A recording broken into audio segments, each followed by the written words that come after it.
Hi there, beautiful souls, and thanks for watching. Thanks for joining us because I am here together with Lahari and Sandra, and you might both know them from their beautiful recovery stories that we shared in the Facebook group and on YouTube.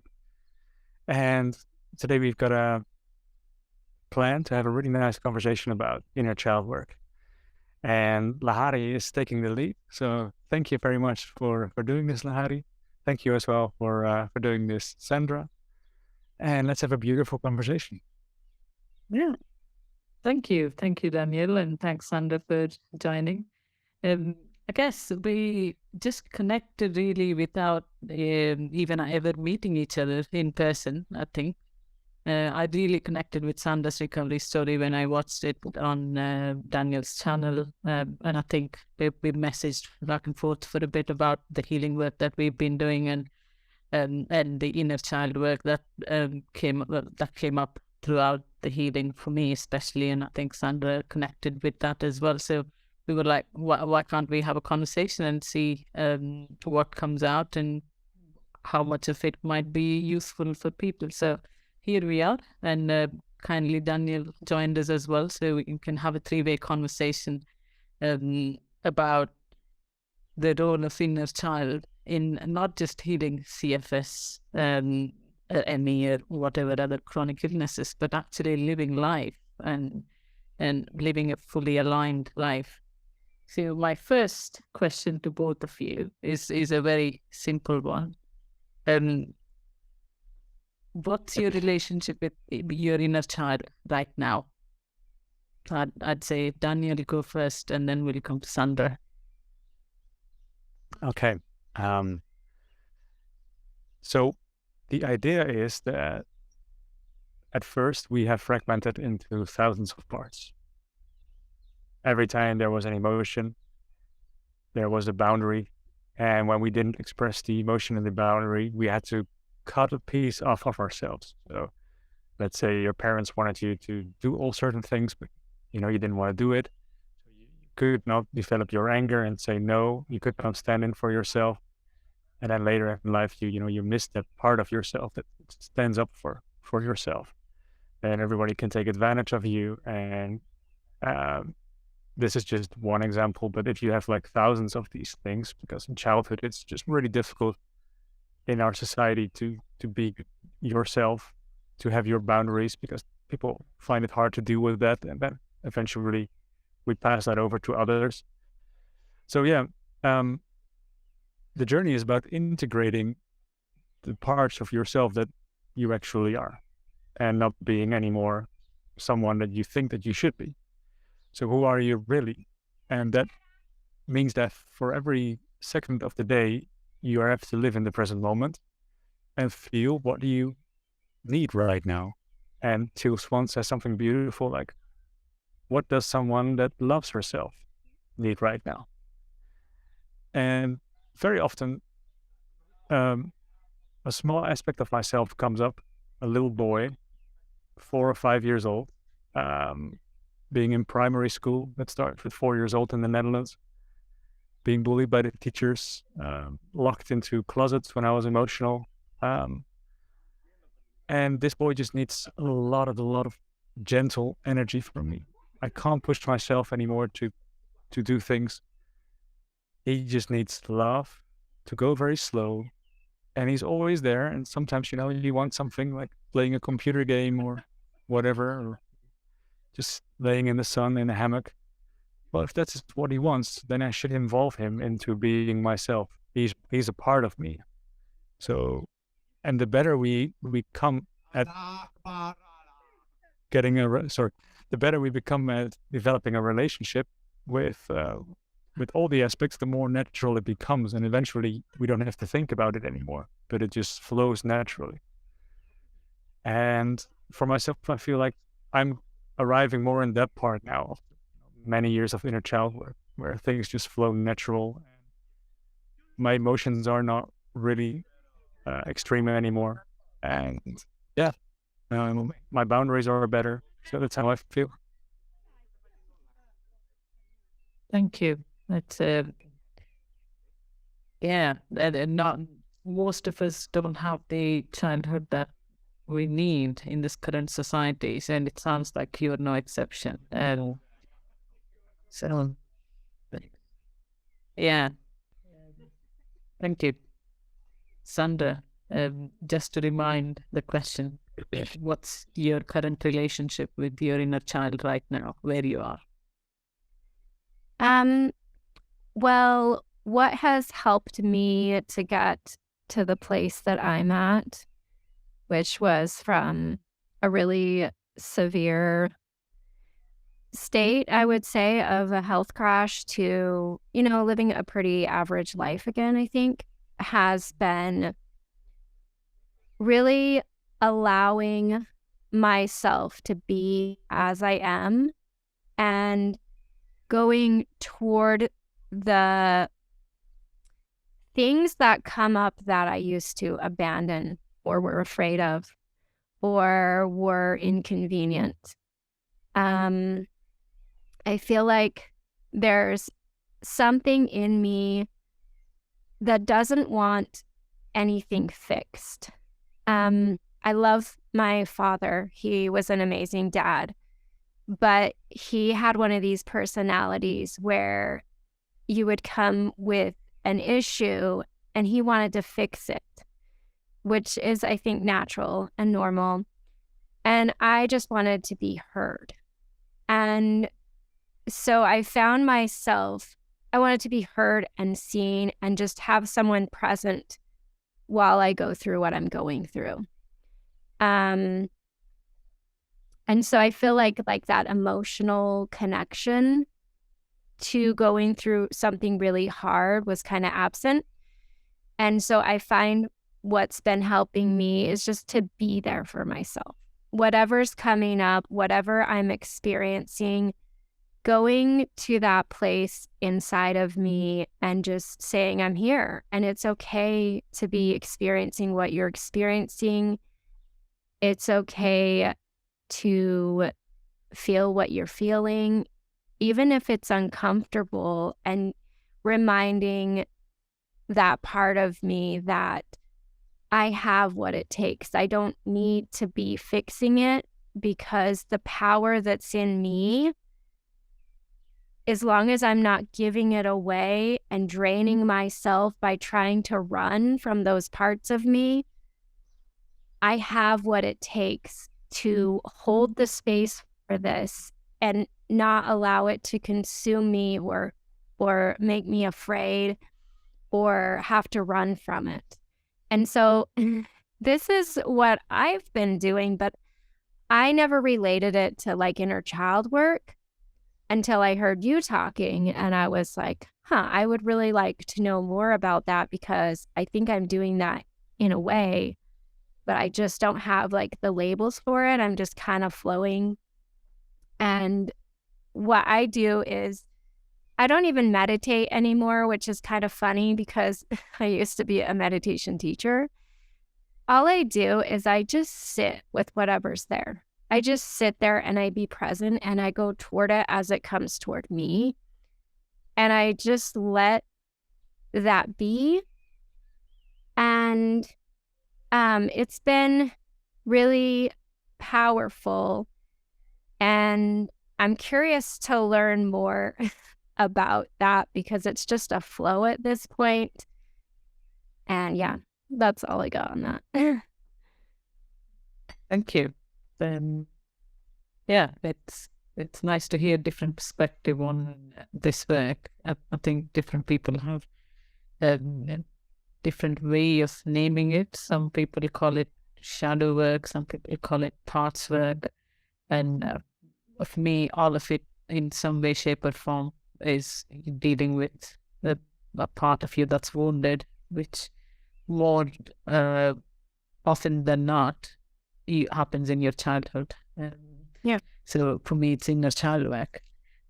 I think answering the same question myself, my relationship with my inner child right now is it's existent. It is there, which wasn't there until I realized there is a part of me that needed healing until a couple of years ago. So the big shift over the past couple of years for me is that there is an actual relationship. In the beginning, it was quite difficult to get that acknowledgement. Even I guess you can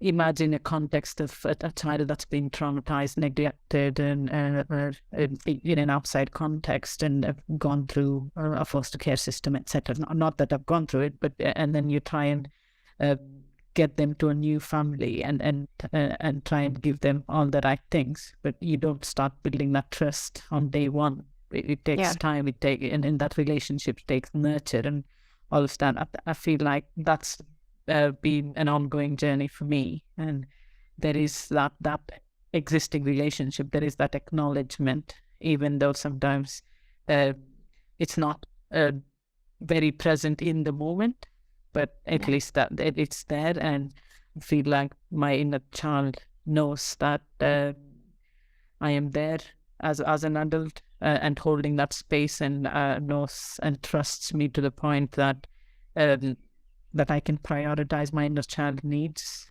above all the things that I'm bombarded with on a day-to-day, with the demands or deadlines, etc., pressures. But I know when it comes down to making a choice, being present with my inner child for whatever she needs is the utmost important thing. And then very recently I got that acknowledgement from that inner child part of me, and there is that trust. So that relationship is very important, and I'm glad that exists for me right now.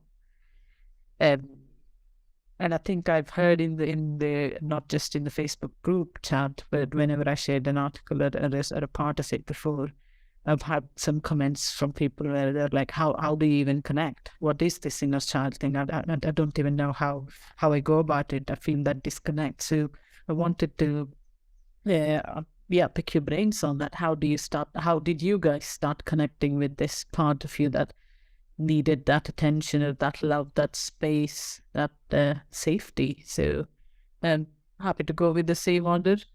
Daniel first, and then Sandra. Yeah. Let's take a small step back first. So there are a lot of emotions that we've suppressed, not just a year or a day, but many years or many decades even. Then we make ourselves smaller and smaller until we're just a shallow version of ourselves. We're not aware of the 99% that we are, just 1%. But all these 99% that we have, they have a lot of extreme emotions at a certain point. And then at a point in life, sometimes it's a viral infection, sometimes it's a spiritual awakening, sometimes it's just safety or the end of a relationship, or maybe at the end of money worries. Your body's like, survival mode is over. Let's bring it out now. See, now Daniel has time to be frightful as he was, but he never really wanted to feel. So the inner child has a lot of extreme emotions that the brain detects as dangerous, and then the brain perceives it as a danger. So it's going to create symptoms. That's how we all started, right? That's where we were. So whenever people ask a lot of times the question, like, I did something for an hour and now the next day I got symptoms. I shouldn't be doing, or I have a lack of energy, or whatever. What happened to me? Well, very often you were triggered, like something happened, and then you were maybe forced into a coping behavior, all in your unconscious mind. So you didn't know what was there because the 99% of you is still there. You can't get rid of yourself. And then these emotions that are very extreme after so many years, they come up, and the brain doesn't want you to feel it, create symptoms. So sort of that's like a step in between. And can you come back to your question now, Lahari? It's how do you, for people that haven't got the connection that we're talking about with the parts of ourselves of the inner child, how do you start connecting with it, and how did you start connecting with it in the first place? I think we've started off with the extreme emotions being your kind of guiding starting place to go there. So yeah. Sorry, how do you connect? Well, the thing is that it is obviously there. And like it is there. It is maybe not in your conscious awareness, but it's there. Just like the airplane or the fridge that is annoying in the background or the people that were just talking outside. It is obviously there, but you don't notice it.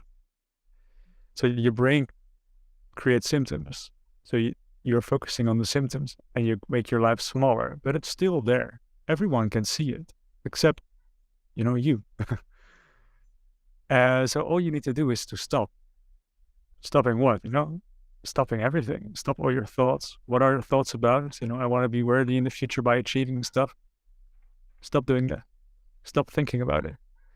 And really tune into the body, because, the body is where everything is. Feel and learn to feel. It's a process of ups and downs. Scanning your body, breathing through your body, maybe journaling when you have a lot of thoughts. And what is the opposite of your desires? Usually, we want a lot of stuff in life, but it's all to, eventually create something that makes you feel worthy or makes you feel loved. So what is there right now? Unloved, unworthiness, fear. Those are the things that are there. And then you can think about it. Okay, where might this be in my body? Breathe through it, find it, and once you find it, you have made the first step. Thank you. So if I hear that rightly, be present with the body and connect with the body and start from there to be able to connect with your inner child. Is that right? Yeah. And I mean, the opposite of being in your body is like being in your mind, which has the purpose of not being in your body, because as long as you think like a madman, you don't feel. Yeah. So how do I think my emotions? That question again. Yeah. No, thank you. Sandra. So in the depths of my health crash, when I was really severe in like a bedridden state and just going to the bathroom was an event. How I started to come out of that, and I'm talking like the first maybe 1 or 2 steps, was, so I was really caught up in escaping that. I like to call it it. It is referring to whatever special flavor your symptoms, emotions, thoughts, this kind of elephant in the room, like Daniel said, it's just looming beneath the surface. So there was a lot of ways I was avoiding facing that. And one of like the main ways would be to go from my body, to void my body and go into an intellectual state. And that included hashing out this illness, the symptoms, how do I fix this? Like that ended up becoming a distraction from going toward what I needed to deal with. And so just even the tiniest opening, it began with the tiniest opening of, instead of running from it, pick your special flavor of running, avoidance, turning around and going toward that feeling, toward the symptoms, toward whatever is going on that you've been avoiding that's scaring you. And just being with that and allowing it to come up and keyword allowing, just letting whatever is there come up. And I find that my presence is the medicine for the wound. Just being with it is all that it requires. I don't need to fix anything. I don't need to do anything. Not doing anything in action is an action. There is power in surrender. There is a whole world that opens up when you let go and allow that to get you. There's a whole world of new solutions and new perspectives that you never saw before. It's not complacency. It's not giving up. It's not, not moving forward anymore. You're just choosing a different path. And the path is gentleness and softness and acceptance and not resisting. And for me, I couldn't move forward until I took my whole self with me. I needed to be whole. And those darker parts of me are the healing. It's in the pain that I healed. And it's not by healing, it's just by being with it and stop running from it. Turn around, and as it comes toward you, go toward it. And it's micro steps. Like, it's so overwhelming because when we let go, we're turning off the fight or flight. And that is scary. We become vulnerable. And it's terrifying. That's what we're doing. That's why we resist letting go and surrendering so much, is because we're letting our guard down. But it's in releasing that fight. That's where we get into that parasympathetic nervous system, and the body knows what to do to rebalance itself. But we get in the way, and our brains get going 100 miles an hour, hashing this thing out, and we're not getting anywhere. But going into the body and being with the emotions and the thoughts and not needing to do anything with them, but just to be there. Just your presence is enough.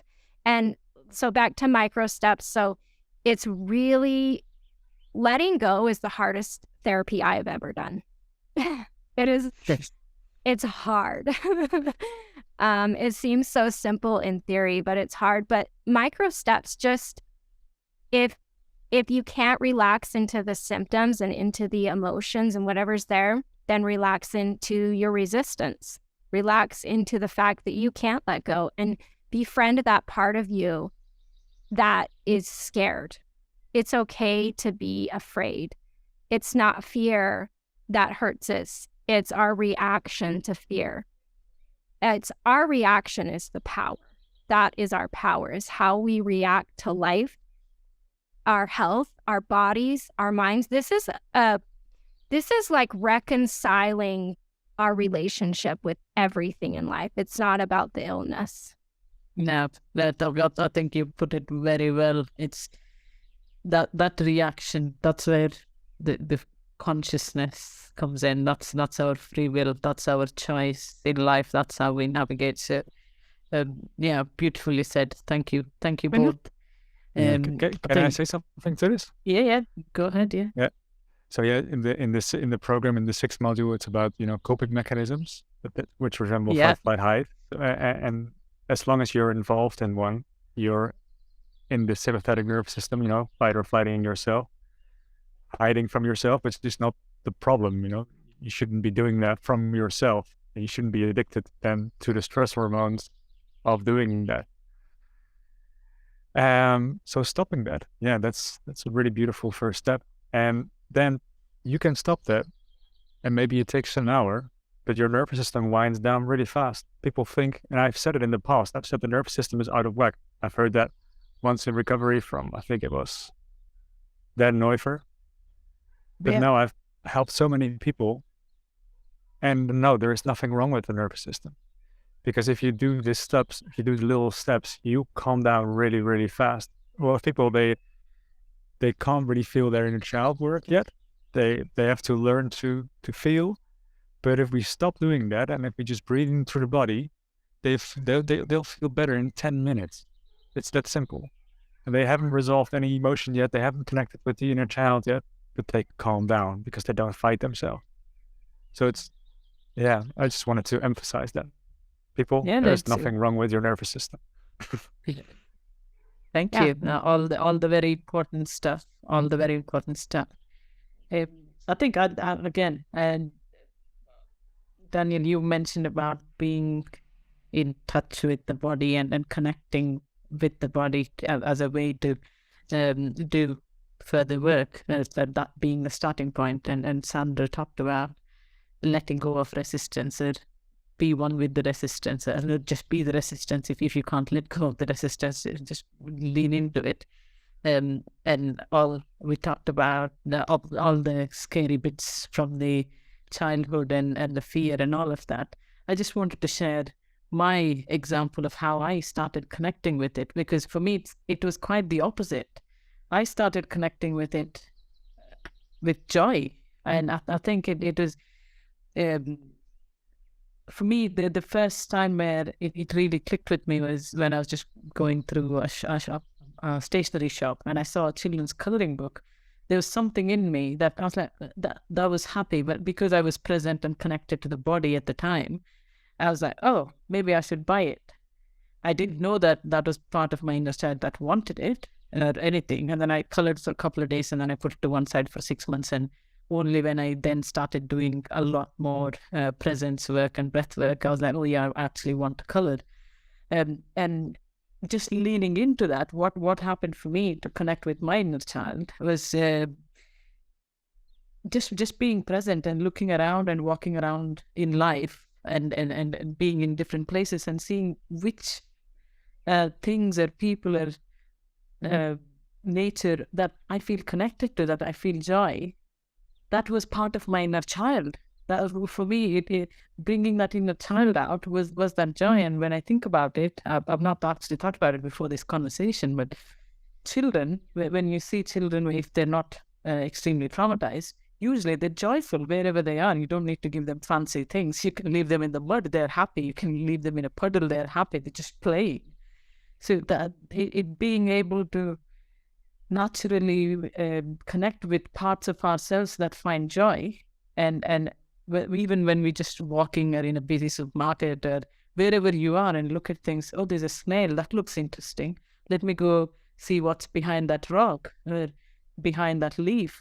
All those curious things that a child would normally do. That was my kind of journey to connect to my inner child. And I think I see more and more how powerful that is. Yes, there is also the other side of the coin of the fear and the terror and resistance and all of that. But also, I think I want to emphasize the even more powerful side of connecting with the inner child for me anyway, is that joy, that playfulness. And the more I did, the more I connected with that part, the more I'm becoming more whole and more integrated. So yeah, for those watching, I wanted to just share my perspective on how do you even connect with your inner child. Just do some random paintings that if a 3-year-old does like pretty stupid paintings, their parents are so happy. Do them yourselves. Be happy if that's what you want to do, or whatever makes you happy. So I think it's that side of the connection as well that I think is so important. So yeah, do you both have anything else that you want to share? Because why keep these conversations to pretty simple, and we'll see how people respond to it and then build on it as we go. And if people want to hear more about it, so I think we've talked about our parent relationship with our inner child and how to connect with it. Is there anything that either of you want to share in closing thoughts? Hello.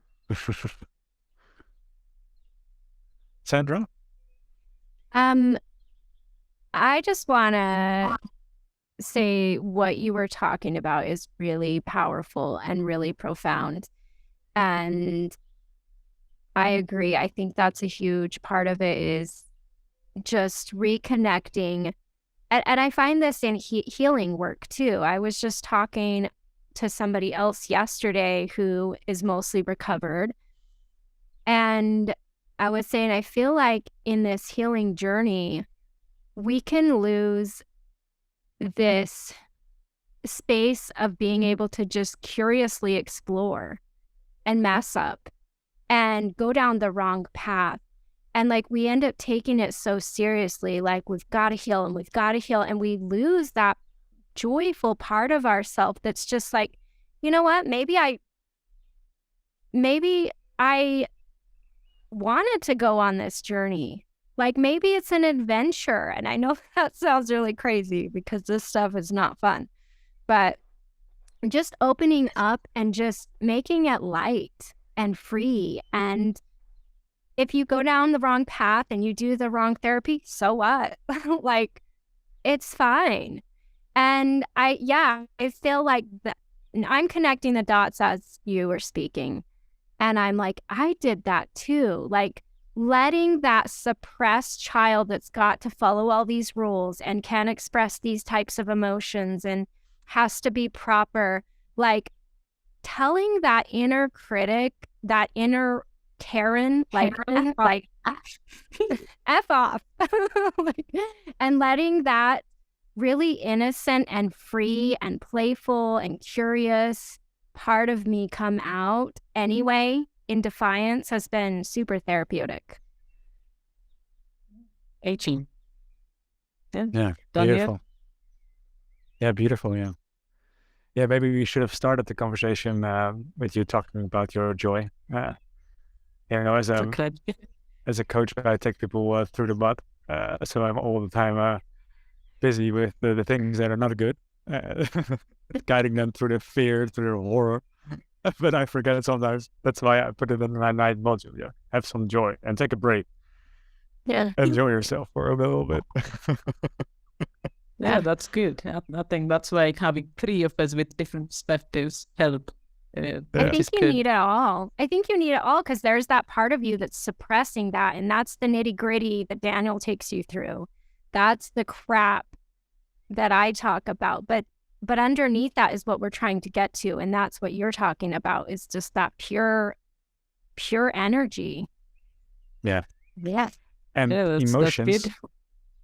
These emotions, like like unworthiness, fear, shame, guilt, pressure, can't be lazy. These are all those are thoughts as well, but most of them are feelings. And a feeling is just a feeling. So if you don't resist your feelings, it doesn't really matter anymore if it's good or bad, or they are actually pretty raw and pretty beautiful. And maybe you've seen these pictures of people living in the 1800s or early 1900s. I think my grandparents' father and mother, they had a family without joy. So they were like this on a family picture because they were not allowed to have joy because they were born in sin and everything. Nah. So right now, back in that time, joy was bad. So, but now joy is something good. People want to have joy. So most of the time they fake it. But the next step could be that fear is a beautiful emotion. Like if joy has been accepted, then why not fear? And if fear is accepted, why not anger? Because it's all very beautiful. And if you can sit with it, it just feels like a beautiful relief. Yeah. Thank you. Thank you both for sharing your thoughts very openly, and I'm sure people will find it helpful. Thanks, everyone. And have a good Thanks day. for watching. Thank you. Bye. Okay. You can stop recording now.